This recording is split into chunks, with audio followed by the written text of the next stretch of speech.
নতুনরা অনেক ভালো জানে, অনেক অনেক আমাদের থেকে আরো অনেক বেশি ফাস্ট। এখন টেকনোলজি অনেক হাই। আগে যখন আমরা ছিলাম এত গুগলের সাথে এত পরিচিতই ছিলাম না আমরা। এখনকার ছেলেমেয়েরা লাইক যারা মাত্র স্টার্ট করেছে কাজ, তারা অনেক জানে, আর অনেক কিছু জেনে এসেছে। আমরা মিডিয়াতে চলে আসছি কাজ করতে, কিছু জানতামই না, আস্তে আস্তে কাজ করতে করতে শিখেছি। এখন ওরা অনেক গুছানো, আরো অনেক বেশি গোছানো। সো এই যে প্রেমের দোকানদার, এই গানটাও কিন্তু আমি বলবো একটু মানে আইটেম সং এবং উৎসবে যাওয়ার মতো। এটা পুরোপুরি আইটেম সং ছিল, কারণ রাফির ডিমান্ড ছিল যে এটা একদমই আইটেম সং, একদম কমার্শিয়ালি গানটা হবে। ইটস নট লাইক যে একদম সবাই ডান্স করবে বা এরকম কিছু। মানে ওর ইচ্ছা ছিল যে এটা একদম প্রপার আইটেম সং, যারা এই ধরনের গান পছন্দ করে তাদের জন্য হয়, একটু যেন মাস এরকম গান হয় আর কি। তো ওইভাবেই গাওয়া গানটা। আর ইমরান, তোমার আইটেম সং কোনটা ছিল? আমি আসলে রোমান্টিক গানই বেশি গাইছি। কেন আইটেম সং নয়?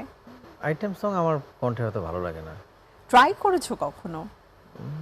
না, ট্রাই করিনি, কারণ আমার টোনের সাথে যায় না। আর আইটেম গান বেসিক্যালি আমি যতদূর দেখেছি মেয়েদের কণ্ঠেই বেশি ভালো লাগে।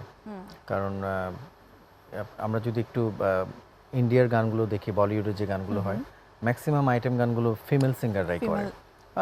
ছেলেরা হয়তো একটু লাস্টে কোলাপ করে বা একটা দুইটা লাইন করে, বাট ফুল বেস্ট আইটেম ছেলে খুব কম। একদমই ধরো অন্য জনরা র্যাপার ট্যাপার না, বা অন্য যে বাদশা যেরকম করে, হ্যাঁ ডান্স নাম্বার, আইটেমটা আসলে আমার মনে হচ্ছে ফিমেলদেরই। আমি তো ডান্স নাম্বার এমনি করা হয়েছে আমাদের, দিল দিল, তারপর হচ্ছে আমি আমার পার্সোনাল অডিওতে করেছি ধোয়া, মন বুঝলি না, এই তো খুবই একটা সুন্দর ডান্স, এগুলো একটা গ্রুপি সং। হ্যাঁ মানে তোমার গানগুলো যেটা ছিল, যদি আমরা ডান্স নাম্বার বলি তাহলে আসলে ওই যে নায়ক নায়িকা বোথ দুজন একসাথে মিলে রোমান্টিক ডান্স নাম্বার ওইটাই, থাকে, মানে প্রেম থাকবে, মানে ওটার মধ্যে আসলে ওরকম প্রেমিক পুরুষ প্রেম থাকবেই। শুধু ওর মানে রিয়েল লাইফের প্রেমটা সম্পর্কে আমরা কেউ জানলাম না, হঠাৎ করে দেখলাম বিয়ে শাদী হয়ে গেল। ওইটাই তো রিয়েল প্রেম ছিল। তোমার মন খারাপ হয়ে গেছে? ঠিক ঠিক অ্যানসার, একদম একদম মানে কোয়েশ্চেনটা ঠিকঠাক ছিল। ওকে, এই জন্য ও এত ট্যালেন্টেড। মানে আমাদের ওই আমি কি বলেছি তোমাকে, হি ইজ ভেরি স্মার্ট এবং খুবই বিচক্ষণ একটা ছেলে। He knows how to maintain himself. কনাপুকে এক কথায় যদি আমি বলি, versatile singer. Actually you are artist, like তুমি অ্যাক্টিং করতে পারো, তুমি নাচতে পারো, তুমি গাইতে পারো, এবং তুমি অনেক সুন্দর করে কথা বলতে পারো। সো আসলে আপু তো হোস্ট করছে, অনেক কিছু করেছে, মাল্টি ট্যালেন্টেড। সো নতুনদের জন্য কি একটু কিছু টিপস দেবে? না না, টিপস নতুনরা অনেক ভালো জানে, অনেক অনেক আমাদের থেকে আরো অনেক বেশি ফাস্ট। এখন টেকনোলজি অনেক হাই। আগে যখন আমরা ছিলাম এত গুগলের সাথে এত পরিচিতই ছিলাম না আমরা। এখনকার ছেলেমেয়েরা লাইক যারা মাত্র স্টার্ট করেছে কাজ, তারা অনেক জানে, আর অনেক কিছু জেনে এসেছে। আমরা মিডিয়াতে চলে আসছি কাজ করতে, কিছু জানতামই না, আস্তে আস্তে কাজ করতে করতে শিখেছি। এখন ওরা অনেক গুছানো, আরো অনেক বেশি গুছানো। তোমরা দুজন তো খুব সুন্দর গান চুজ করো অলওয়েজ, এবং তোমাদের গানের মধ্যকার মানে আমার মনে হয় খুবই যত্ন নিয়ে যে তোমরা করো, এটা দর্শকরাও বোঝে। তো বর্তমান সময়ে আমরা দেখছি এমন অনেক গান আছে যেটা আসলে আসছে, খুব ভাইরাল হয়ে যাচ্ছে।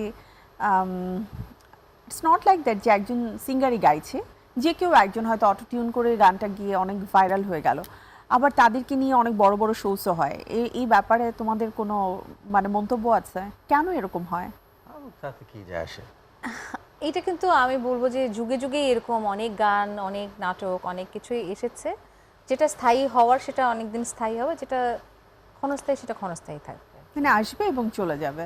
ইটস নট অ্যাবাউট থাকতেও পারে, আমরা ঠিক জানিও না এখন। এটা আসলে টোটালি আসলে দর্শকের উপর ডিপেন্ড করে। হ্যাঁ, ধরো এরকম আছে, কিন্তু ধরো মনে করো দর্শক পছন্দ করতেছে, শুনতেছে, তাহলে তো এটা কিছু করার নাই, দর্শক চাহিদা তাহলে বলবো।